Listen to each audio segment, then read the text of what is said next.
오늘 본문 말씀 요한복음 12장 23절에서 31절입니다. 요한복음 12장 23절에서 31절.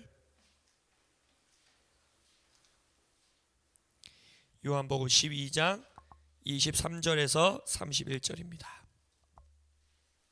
이건 한번 끊어주셨죠? 영상으로 함께 하시는 분들도 요한복음 12장 23절에서 31절 다 피셨습니까? 네, 큰 목소리로 저와 함께 8, 9구절 되는 말씀 읽도록 하겠습니다. 시작.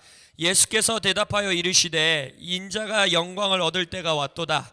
내가 진실로 진실로 너희에게 이르노니 한 알의 밀이 땅에 떨어져 죽지 아니하면 한 알 그대로 있고 죽으면 많은 열매를 맺느니라. 자기의 생명을 사랑하는 자는 잃어버릴 것이요 이 세상에서 자기의 생명을 미워하는 자는 영생하도록 보존하리라. 사람이 나를 섬기려면 나를 따르라. 나 있는 곳에 나를 섬기는 자도 거기 있으리니 사람이 나를 섬기면 내 아버지께서 그를 귀히 여기시리라. 지금 내 마음이 괴로우니 무슨 말을 하리요. 아버지여 나를 구원하여 이 때를 면하게 하여 주옵소서.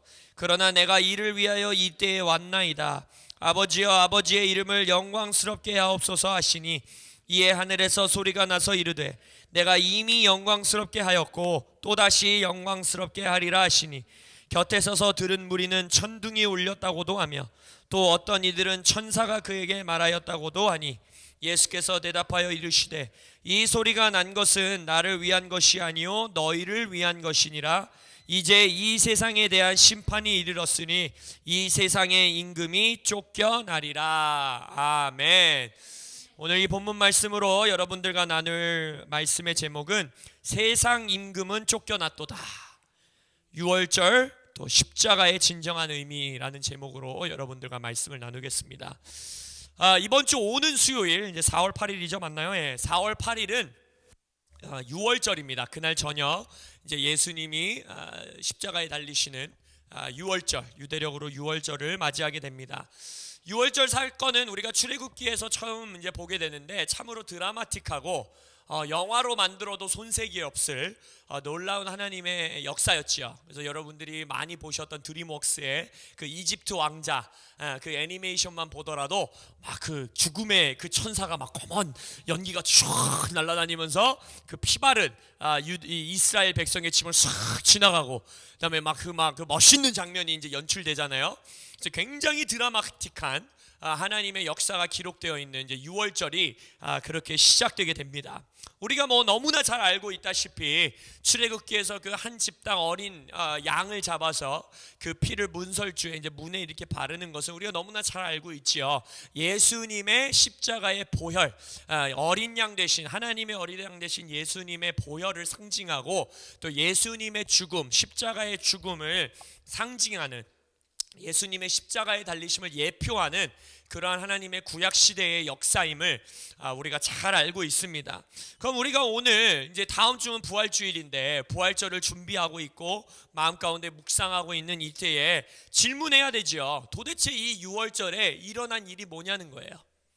도대체 우리에게 이 6월절이라는 사건이 어떠한 의미냐. 더 나아가 우리의 신약 교회인 우리는 질문해야 되죠. 여러분들에게 질문하고 싶습니다. 십자가는 여러분들에게 어떤 의미입니까?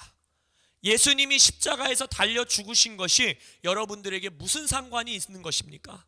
2000년 전에 30대 이스라엘 유대인 청년 하나가 십자가에 달려 죽었다라는 그 사실이, 역사적인 사실이 여러분들에게 도대체 어떤 의미가 있는가, 여러분들 스스로 그 질문에 답하실 수 있어야 된다는 것입니다.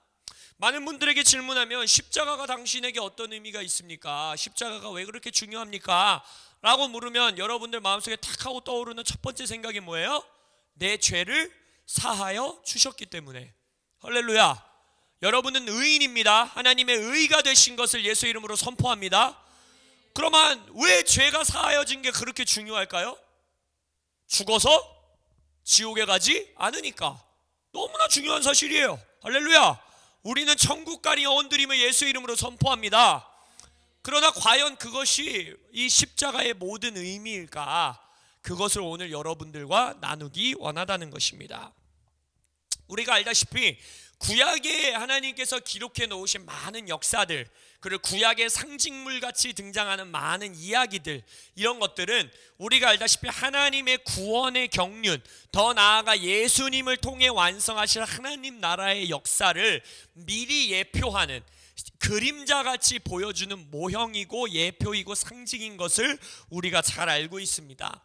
그래서 이 유월절이 사건이 일어나기 전에 요셉의 인생을 보더라도 우리의 예수님의 모습을 너무나도 예표하고 있는 인생임을 우리가 볼 수 있습니다. 요셉을 보세요.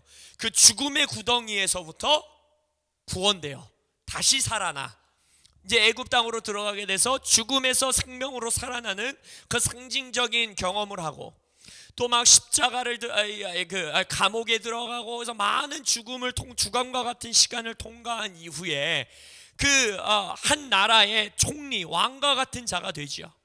제국의 총리가 됩니다. 그리고 나서 자신을 죽음으로 몰아넣으려고 했었던 백성들을, 형제들을 어떻게 해요? 마치 예수님이 우리의 죄를 용서하신 것처럼, 사하신 것처럼 그들의 죄를, 그들의 잘못을 사하여 주지요. 그리고 더 나아가 이제 이스라엘 백성의 선조가 되는 자신의 아버지인 야곱을 비롯하여 그 모든 형제들, 모든 가족들을 7년 환란, 그래서 7년의 극심한 가난함과 가운데에 어떻게 해요? 그때 당시 가장 강력한 제국의 보호 아래서 그들을, 이스라엘 민족을 구원하게 됩니다. 애굽에 들어가게 된 것은, 처음에 애굽에 들어가게 된 것은 하나님의 구원의 역사였던 것이에요. 하나님의 백성을 보호하고 하나님의 백성을 성장케 하는 것입니다. 그래서 출애굽에 나올 때에, 출애굽 12장에 보면 나올 때 처음에 70명 정도 되는 가족으로 들어가게 된 이스라엘 민족이 몇 명으로 됐다 그래요? 장정만 몇 명? 60만이더라 라고 했어요. 60만, 장정만. 그럼 장정만 60만이면 이제 성경학자들과 이제 역사학자들이 보통 생각하길, 적게 잡는 사람들은 어린이와 노인과 여인들까지 해서 대략 적게 잡으면 200만, 많이 잡는 사람들은 한 300만 정도까지 잡는, 그 정도 중간에 있을 거라고 대부분 예상하나 250만에서 그 정도 되는 숫자라고 생각하는데, 70명으로 들어간 한 민족이 400여 년의 시간을 지나면서 250만에서 300만 정도 되는 하나님 나라의 국민, 백성들로서 성장하게 되는 주님의 구원의 역사를 또한 보여주는 하나의 예표인 것입니다. 근데 출애굽기서가 처음에 어떻게 시작됩니까?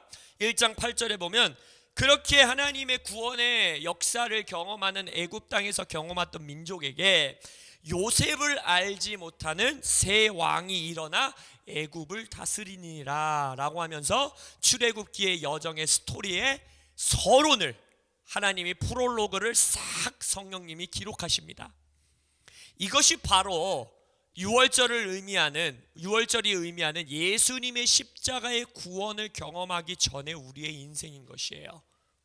하나님을 섬기지 않는, 요셉을 이제 예수님을 예표하는 자라고 생각했어요. 예수님을 전혀 모르는 이 세상의 임금들, 세상의 어둠을 잡은, 공중권세 잡은 그 주관자들, 그들의 킹십, 그들의 왕권 아래서 살아가고 있는 우리의 모습을 보여주고 계시는 것입니다.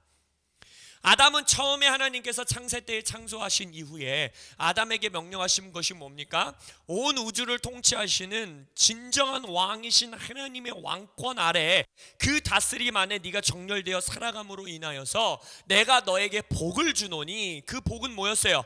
이 땅에 생육하고 충만하고 번성하여 다스리고 정복해라, 이 땅을 다스리는 왕으로서 네가 살아가라 라는 것이 아담을 향한, 인류를 향한 하나님의 부르심이었죠.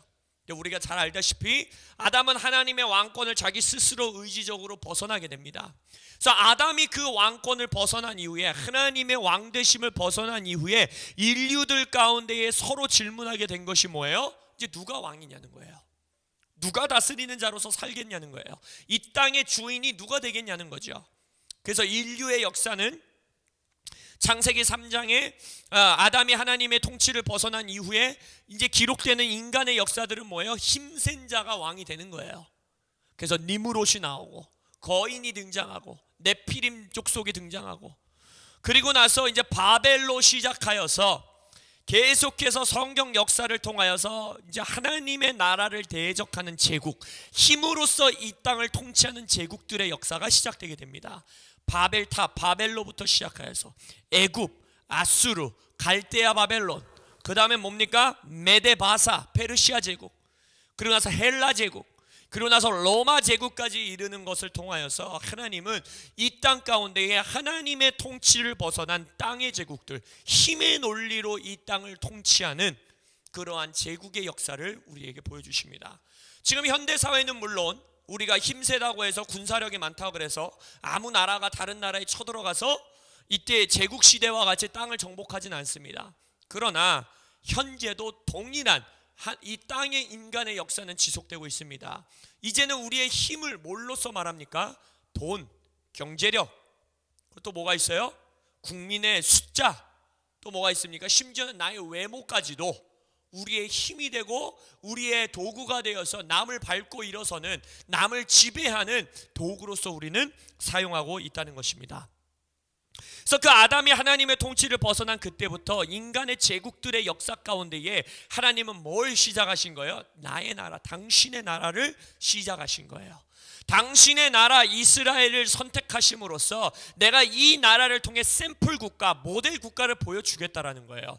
진정한 왕인 하나님의 통치 아래서 보호받으며 자라나는, 성장해 나가는, 정복해 나가는 이 나라를 통하여 아브라함에게 뭐라 합니까? 온 열방이 복을 받게 하겠다. 온 열방이 내가 어떠한 왕인지 다시 보게 하겠다. 온 열방이, 너희들 인류가 나의 왕권을 떠나고 나의 다스림을 떠났던 너희들이 다시 한번 이스라엘을 보면서, 야, 저런 왕이 통치하는 나라의 국민으로 나도 살고 싶다, 저러한 왕이라면 내가 섬기고 싶다라는 그 선포를 이스라엘을 통해서 내가 하겠다라는 하나님의 열심과 열정으로 이스라엘이라는 나라를 선택하신 것입니다. 근데 이 출애굽기 시작에 볼 수 있다시피 우리는, 그리고 선택받은 이스라엘 민족조차도 하나님을 모르는 이 땅의 바로와 같은, 애굽 왕과 같은 자의 통치와 다스림 아래서 살아가고 있다라는 것입니다. 바로가 이들에게 어떻게 합니까? 출애굽기 1장 11절에 보면 이 새로운 왕이, 새 왕이라고 말하는 왕이 등극한 이후에 감독들을 그들 위에 세우고 그들에게 무거운 짐을 지워 괴롭게 하며 그들에게 바로를 위하여 국고성 비돔과 람셋을 건축하게 하니라. 이것이 바로 이 세상의 어둠의 주관자들이 하나님을 모르는 새 왕이 우리에게 하는 짓입니다.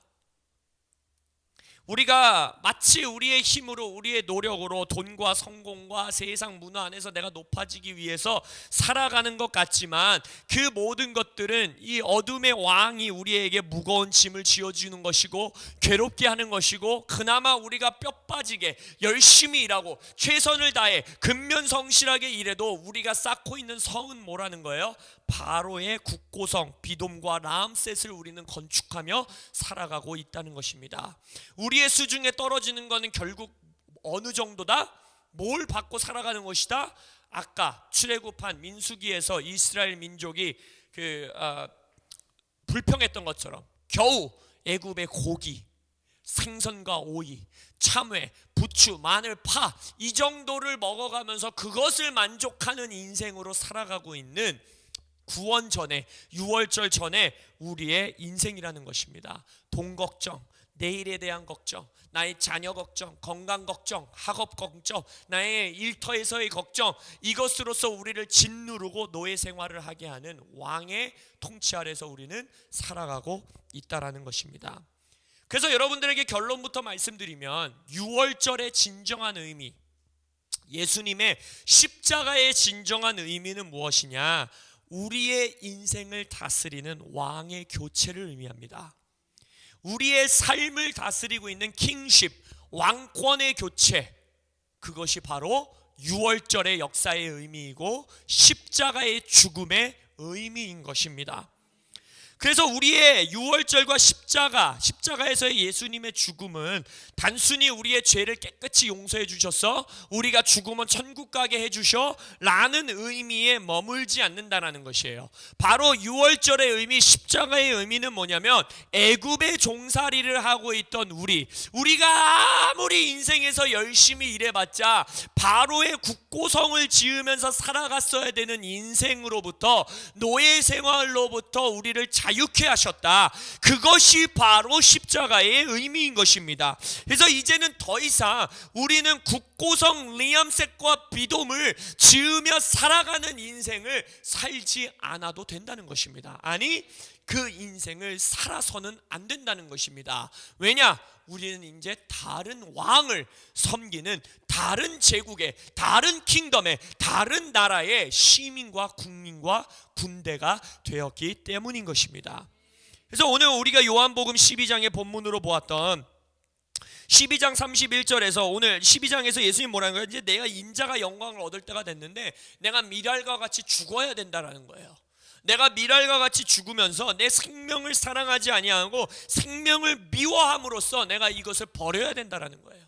그래서 아버지에게 하실 수 있거든 이 잔을 내게서 거두어 주십시오, 나를 여기에서 면하게 해주십시오 라고 기도했지만 결국은 뭐예요? 그러나 아버지, 당신의 뜻대로 하옵소서. 오늘 본문 요한복음에서 뭐라고 기록해요? 내가 이를 위하여, 이 때를 위하여 이 땅에 왔습니다 라는 완전한 순종의 고백을 예수님이 하신다라는 거예요. 그리고 나서 이것의 의미에 대해서 말씀하십니다. 내가 너 이미 영광스럽게 하였고 또다시 영광스럽게 하겠다라는 하나님의 선포 소리를 들으시고 뭐라고 하십니까? 이 소리가 난 것은 너희를 위한 것이다, 예수님이 말씀하세요. 그러면서 그 의미를 말하시죠. 너희를 위한 것인데 그것이 무슨 말이냐? 이제 이 세상에 대한 심판이 이르렀다. 십자가를 통하여 내가 세상을 심판할 것이다. 근데 그 심판이 무엇이래요? 이 세상의 임금이 쫓겨나리라. 할렐루야. 하나님을 모르는 새 왕 바로의 통치로부터 자유케 되신 여러분들을 선포합니다. 이제 그 왕은 쫓겨났음을 예수의 이름으로 선포합니다.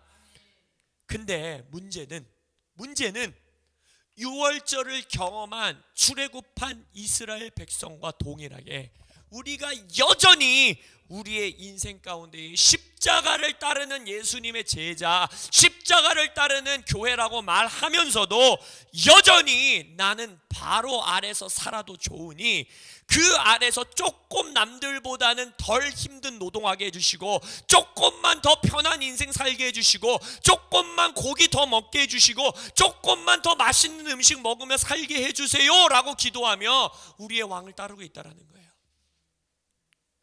마치 이스라엘 민족과 같이 섞여 사는 인종의 탐욕을 따라가는 길을 걸으며 애굽의 고기, 생선, 오이, 참외, 부추, 파, 마늘, 그것들을 구하며 살아가고 있다는 것입니다. 여러분, 성경 보면서 이거는 완전히 곁다리 얘기인데, 아니 지금 애굽이 그 사막지대에 어떻게 무슨 참외가 나고 부추가 나고 이렇게 생각하시면 안 됩니다. 그건 역사를 너무 모르시는 거예요. 거기 아프리카 대륙의 사막화가 진행되기 전에 로마 시대만 하더라도 아프리카 대륙은 곡창지대였습니다. 가장 로마인 이야기를 읽어보시면 정확하게 아실 수 있는데, 아프리카 지역이 원래 곡창지대였어요. 비옥한 땅이었습니다. 그러니까 고기, 뭐 참외, 이 참외가 어떤 원어를 번역했는지는 잘 모르겠는데, 진짜 참외인지는 모르겠지만 아무튼 수많은 과일, 부추, 곡식, 너무나 풍성한 땅이었던 거예요. 근데 우리는 아직도 십자가 믿고 천국 가는 거는 주님 땡큐인데, 이 땅에 사는 동안에는 당신의 통치와 당신의 다스림이 아니라 뭘 구하고 있다라는 거예요. 조금만, 쟤네는 벽돌 20개 지으며 살아갈 때 나는 5개만 지으며 살아갈 수 있게 해주세요. 쟤네는 부추 한 단 먹고 있을 때 우리는 부추 5단 먹게 해주세요. 쟤네는 고기 못 먹고 빵 먹고 있을 때 나는 고기 풍성하게 먹으면서 이 땅 살다 천국 가게 해주세요 라는 수준의 인생을 우리는 여전히 탐욕하고 있다는 것입니다. 그러나 여호와 하나님께서 출애굽의 10가지 기적을 보여주시면서 계속해서 출애굽기 6장, 7장, 8장, 9장, 10장, 11장에 계속해서 반복하면서 말씀하시는 게 뭐예요? 내가 왕인 걸 너희들이 알게 하기 원한다. 내가 여호와 하나님임을 애굽인들도 알게 하고 바로도 알게 하고 너희들 이스라엘 민족도 알게 원한다. 너희들은 나를 섬겨라. 바로에게도 뭘 말하는 거예요? 이들이 나의 백성을 풀어놓아 다니게 하라. 목적이 뭐예요? 나를 섬기게 하리라. 광야에서 나를 예배하고 섬기게 하리라. 내 백성이 되게 하리라. 내가 저들의 왕이 되겠다라는 말을 하나님이 끊임없이 반복하시는 거예요. 모세를 통해서, 아론을 통해서. 그래서 이 유월절 심판의 의미가 바로 무엇이지? 출애굽기 12장에 하나님 말씀하시지 않습니까? 내가 그 밤에, 유월절 밤에 애굽 땅에 두루 다니며 애굽의 모든 신을 내가 심판하리라. 나는 여호와라 라고 말씀하시는 거예요. 세상의 어둠의 주관자들, 공중권세 잡은 자들을 무너뜨리고 심판하는 것이 바로 십자가의 의미라는 것입니다. 그래서 우리의 땅의 삶은 변할 수밖에 없는 거예요. 이 땅의 삶을 천국 갈 때까지 기다리면서 여전히 애굽의 문화, 여전히 애굽의 라이프 스타일을 살면서 사는 것이 아니라 이제는 그 지역을 공중권세 잡고 있던 자들이 심판받았기 때문에, 바로 왕이 무너졌기 때문에 이 땅에서부터 우리는 천국 인생을 살아야 된다는 것입니다. 이 땅에서부터 하나님의 통치와 다스림 안에서 살아가야 한다는 것입니다. 이것이 유월절의 의미요, 이것이 십자가의 선포인 것입니다. 그래서 창세 때 아담이 인류가 떠났던 진정한 왕의 다스림, 진정한 왕의 통치, 왕의 문화, 왕의 법령, 왕의 규칙, 왕의 라이프 스타일을 이제 우리가 유월절과 십자가, 예수의 보혈을 통해 회복되었고 그것을 우리가 다시 복귀한 것, 이것이 바로 십자가의 의미인 것입니다. 고린도전서 10장에서 바울은 이 이스라엘 민족이 홍해를 건넌 사건이 바로 우리의 침례, 세례를 예표하는 일이라고 기록하고 있습니다. 그리고 또한 히브리서 기자는 여호수아가 이 출애굽 민족을 데리고 약속의 땅으로 들어가 그 땅을 정복한 사건이 뭘 예표하고 뭘 보여주는 것이라고 했어요? 영원한 안식 가운데로 들어가는 하나님의 영원한 구원, 영원한 안식을 예표하는 것이라고 말했어요. 근데 그 두 가지 사건과 같이 이 구원을 완성해 나가는 그 여정에 들어가기 전에 우리가 반드시 기억하고 반드시 붙들어야 되는 건 뭐예요? 유월절 사건을 경험한 자들만이 누릴 수 있는 특권이라는 거예요. 이 침례의 특권, 하나님의 이 물에 잠겼다가 나오는 것으로 인하여 나도 예수와 함께 죽었다 살았습니다라는 것을 드러내는 이것, 그리고 영원한 안식, 창세 때부터 하나님이 원하셨던, 인류와 누리기 원하셨던 코이노니아, 완전한 연합, 그것은 누구에게만 허락되어 있는, 준비되어 있는 특권이라는 것입니까? 예수를 왕으로 섬기는, 이제는 바로의 통치를 벗어나 출애굽하여서 예수의 왕권 아래 내가 살고 있습니다라고 고백하는 자들에게만, 유월절을 경험한 자들에게만 주님께서 준비해 놓으신 인생이라는 것입니다. 그래서 십자가에 달려 죽으신 유월절 어린 양인 예수를 믿고 따른다라는 것은요, 인생의 가장 작은 것에서부터 가장 큰 것까지, 알파에서 오메가까지, 처음부터 끝까지 모든 것을 뒤흔드는 것입니다. 절대 이전의 인생을 살 수가 없는 겁니다. 지금 우리가 이제 앞으로 다다음 주인가요? 이제 총선인데, 아니 우리나라 대통령만 바뀌어도, 국회의원만 바뀌어도 우리의 인생이 지난 2년 반 동안 얼마나 큰 영향력 아래 있었습니까? 경제가 어려워지고 일터에, 직장에 잃어버린 자들도 있고 힘들어지는 인생, 왕만, 대통령만 바뀌어도, 국회의원만 바뀌어도 우리의 인생이 이렇게 흔들리는데, 여기서 쓰고 있는 단어는 프레지던트, 대통령이 아니에요. 킹입니다. 킹. 왕의 뜻대로 모든 것이 좌지우지되던 제국시대에 하나님이 말씀하시는 거예요. 이제 내가 왕이다. 너희들의 진정한 왕이다. 그렇다면 내 인생의 모든 영역은 바뀌어야만 하고 바뀔 수밖에 없다는 것입니다.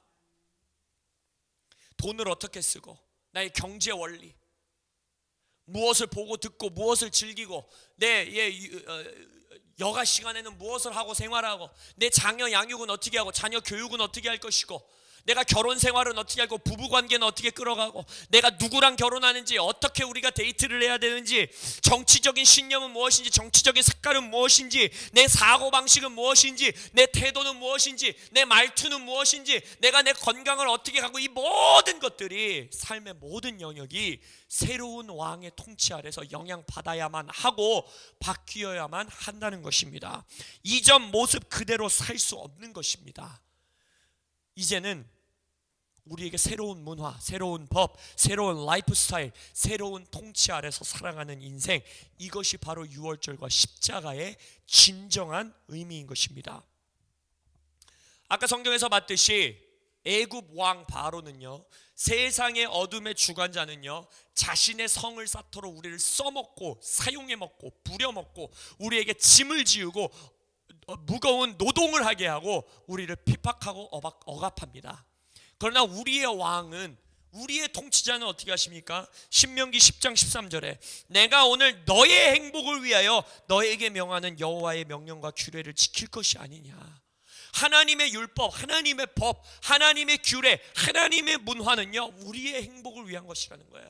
우리를 올가먹은, 너 이거 하지 마, 너 저거 하면 안 되라고 우리를 올가매는 규칙과 규범이 아니라 우리가 행복한 인생을 살 수 있도록, 인간이 가장 인간답게 살 수 있도록, 인간이 가장 행복하게 살 수 있도록 우리에게 전달해 주신 문화와 규범과 법과 통치 규례가 바로 율법이라는 것입니다. 그것이 하나님 나라의 역사라는 것입니다. 그래서 우리의 믿음과 생활, 신앙생활이 가끔 너무나 막연하게 우리가 그것들을 대할 때가 있어요. 십자가의 의미에 대해서 너무 뭉뚱거려서 너무나 막연하게 구체적이지 않게 우리가 그것들을 붙들고 살아가는 인생이 있다는 것입니다. 그러나 우리가 오늘 코람데오만큼은 정확하게 오늘을 기점으로 기억하시기 바랍니다. 유월절 어린 양의 피의 의미는 십자가에 달리신 하나님의 어린 양 예수의 죽음의 의미는 여러분들의 인생의 왕이 교체된 것입니다. 왕이 바뀐 것입니다. 나의 행복에는 전혀 관심이 없고 자신의 욕심만 채우던 바로 왕, 자신의 성을 건축하는 것에 우리를 써먹던, 마치 우리에게 고기와 부추를 주면서 내가 너를 먹여주는 거야, 너를 보호해주고 있는 거야, 너는 나에게 붙어있어야지 고기 먹을 수 있어 라는 거짓을 통해 우리에게 자신의 국고성인 리암셋을 짓게 하던 그 거짓된 왕의 통치를 벗어나서 이제는 우리의 행복을 위하여서 법을 주시는, 우리의 행복을 위하여 자신의 목숨을 버리는 사랑의 왕의 통치 아래 우리는 살아가는 것입니다. 그것이 하나님 나라된 교회의 인생이요, 라이프 스타일이요, 문화요, 우리의 헤아림인 것입니다. 그래서 그렇다면 우리가 이제 다음 주에는 부활절을 기념하겠지만 부활하신 예수님을 따르는, 내가 주님 나라의 백성입니다, 왕과 같은 제사장입니다 라고 고백하는 우리는 우리의 문화, 라이프 스타일, 경제활동, 교육, 우리의 태도, 우리의 말투, 우리의 관계, 자녀 양육, 자녀 교육, 부부생활, 이 모든 것들, 우리의 커뮤니케이션, 모든 것들이 다 변화해야 된다는 것입니다. 근데 더 나아가 얼마나 감사한 건 뭐예요? 그 율법이 이제는 우리에게 법으로 주어졌을 뿐 아니라 예수의 부활을 통해 성령이 이 땅에 오사 어떻게 되었어요? 그 법이 우리 안에 산다는 거예요. 그 법이 나에게 육신을 입어 내 안에서 숨쉰다는 거예요. 그래서 우리에게 너 이거 이제 새로운 왕의 규범이니까 이거 지켜 라고 말씀하시는 왕이 아니라 우리에게 그 문화와 삶을 살아낼 수 있는 능력조차도 하나님이 허락하시는, 성령이 허락하시는 왕권, 킹덤, 그 나라 가운데로 여러분이 들어오게 된 것입니다. 할렐루야.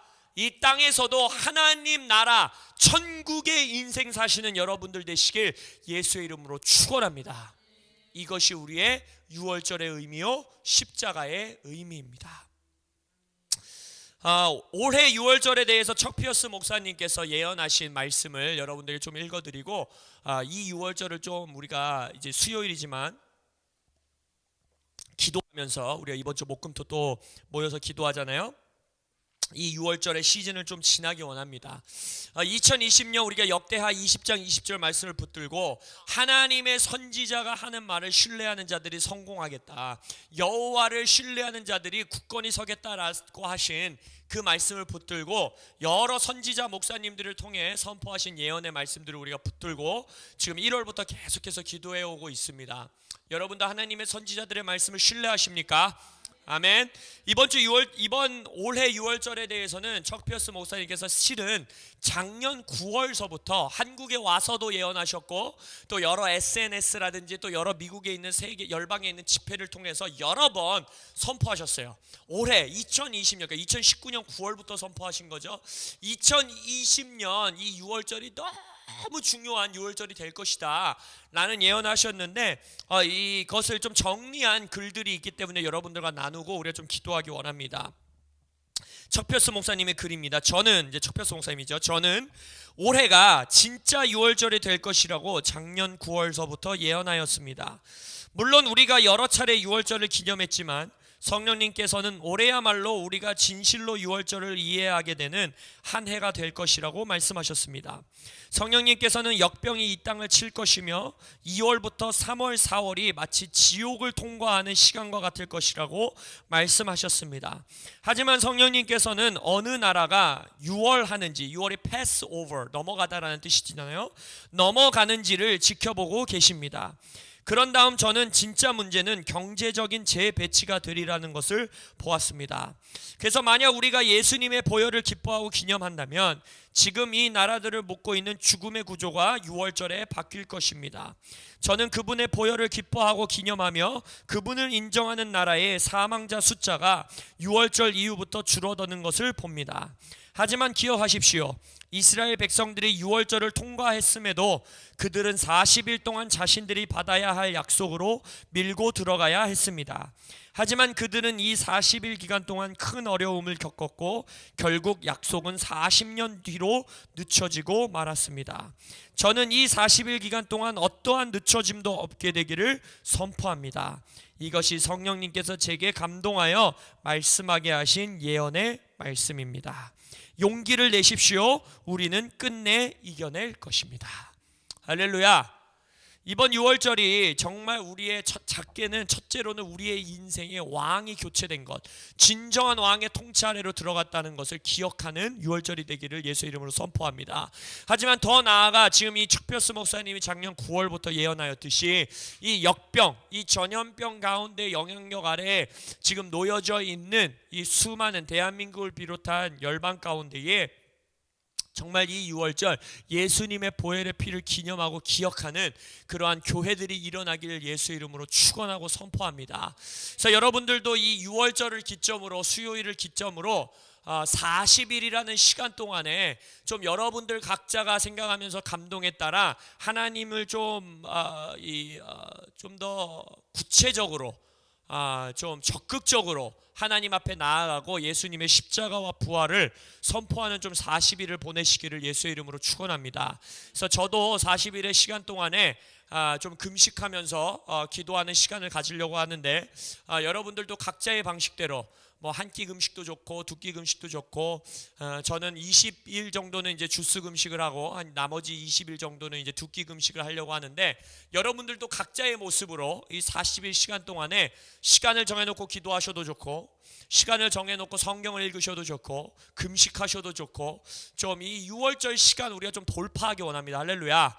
그래서 우리 교회도 지금 또 새로운 이제 시즌, 아까 말씀드렸듯이 이제 새로운 처소로 나아가는 시간이 2월절 이후에 있을 것인데, 좀 여러분들 교회를 위해서도 기도하시고, 또 총선이 있으니까 나라를 위해서도 좀 기도하시고, 또 여러분 각자의 인생, 여러분 각자의 가정 가운데에 진정한 왕의 통치 아래로 들어가는 이 2020년 6월절 부활절이 될 수 있도록 여러분들 구체적으로 좀 씨름하시고 금식하시고 기도하시기를 예수 이름으로 선포합니다. 우리 몸이 그렇게 함께 나아가기 원합니다.